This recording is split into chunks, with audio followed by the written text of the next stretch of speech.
nasionalis, agama, dan komunisme. Gagasan konsep politik ini sebenarnya sudah dipikirkan oleh Soekarno sejak tahun 1927, jauh sebelum Indonesia merdeka, pada rangkaian artikel yang berjudul Nasionalisme, Agama, dan Marxisme dalam majalah Indonesia Muda. Kemudian pada tahun 1956, ia menyampaikan gagasan ini karena menurutnya demokrasi parlementer dianggap tidak cocok dengan negara Indonesia, dan ia juga menganggap demokrasi parlementer melindungi sistem kapitalisme yang dipimpin oleh kaum bourgeois. Sehingga menurut Soekarno sistem ini tidak dapat menumbuhkan kesejahteraan rakyat dan dapat membahayakan pemerintah di Indonesia. Maka dari itu ia mengusung 3 pilar politik, yaitu nasionalis, agama, dan komunisme.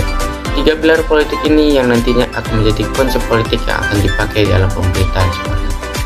Tujuan dari konsep politik ini adalah untuk menciptakan ikatan yang harmonis dan seimbang antara ketiga ideologi tersebut. Ia percaya bahwasannya dengan menggabungkan dari ketiga ideologi yang telah ada sebelumnya akan membuat Indonesia mencapai tahapan modernisasi serta pembangunan negara yang bersatu. Untuk mencapai perwujudan dari sebuah ideologi yang Insinyur Soekarno rumuskan, ia membentuk suatu program maupun lembaga yang dapat membangun perwujudan nasionalisme, toleransi keberagaman, dan pembangunan ekonomi. Dimulai dari ideologi nasionalisme secara kata asal berasal dari bahasa Inggris, yaitu nationalism atau national, dan dalam bahasa Latin yaitu natio yang berakar dari kata nasco yang berarti aku lahir. Sedangkan dalam istilah suatu pemahaman yang menekankan bahwa pentingnya identitas nasional dan kepentingan nasional, nasionalisme juga dapat diartikan sebagai suatu kebanggaan akan identitas nasional dan juga suatu komitmen untuk memajukan kepentingan nasional. Contoh dari nasionalisme pada masa penjajahan kala itu, rakyat Indonesia merebutkan kemerdekaan dengan cara berkelompok sesuai dengan daerahnya masing-masing dan tidak menghiraukan daerah lain, yang membuat pertahanan daerah-daerah tersebut dapat dengan mudah diruntuhkan oleh para penjajah. Barulah lambat laun rakyat Indonesia mulai menyadari bahwa kalau ingin merebut kemerdekaan dengan cara berkelompok seperti itu, ia tidak akan mencapai tujuannya. Makanya dengan adanya satu tujuan yang sama, yaitu terbebas dari penjajah, atau dengan kata lain kemerdekaan, akhirnya rakyat Indonesia pun bersatu melawan para penjajah. Seiring berjalannya waktu, tercapailah kemerdekaan itu yang berdaulat.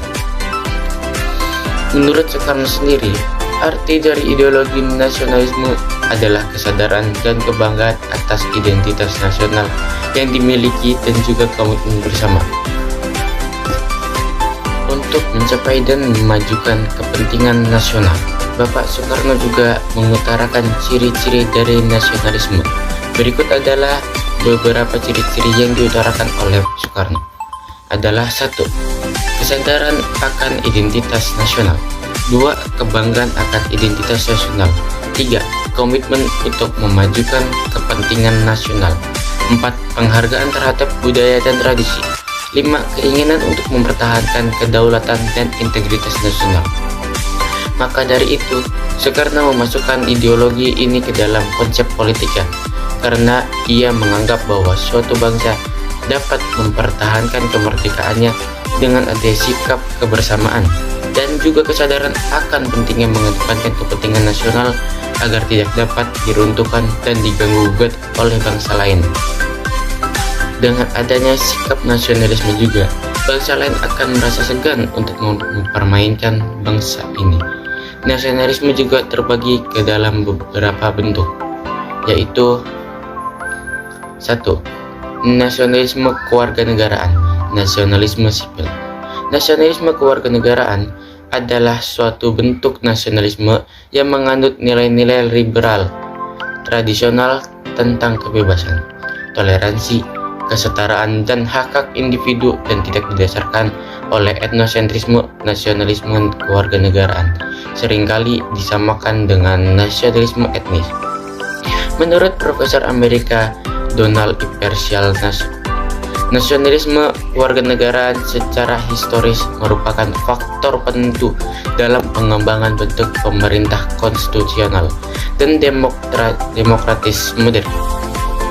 Sedangkan nasionalisme etnis lebih ke dalam pemerintah otoriter dan bahkan ke dalam kediktatoran. Nasionalisme kewarganegaraan mengacu pada tradisi rasionalisme dan liberalisme. Tetapi sebagai bentuk nasionalisme, maka dari itu nasionalisme ini sering kali disamakan atau juga dikontraskan dengan nasionalisme etnis. Pada akhirnya, menurut beberapa pakar pendapat bahwa nasionalisme kewarganegaraan dan nasionalisme etnis itu berbeda dengan apa yang disamakan tersebut. 2. Nasionalisme etnis. Nasionalisme etnis atau yang dikenal juga dengan etno-nasionalisme adalah sebuah bentuk nasionalisme yang dimana bangsa dan kebangsaannya mengacu kepada etnisitas dengan penekanan dan pendekatan kepada etnosentris terhadap berbagai isu politik yang bersangkutan ke dalam penegasan nasional suatu etnis tertentu. Prinsip utama nasionalis etnis adalah bahwa bangsa didefinisikan atau diartikan oleh warisan bersama yang biasanya berhubungan dengan bahasa yang sama, kepercayaan yang sama, dan asal-usul nenek moyang etnis yang sama.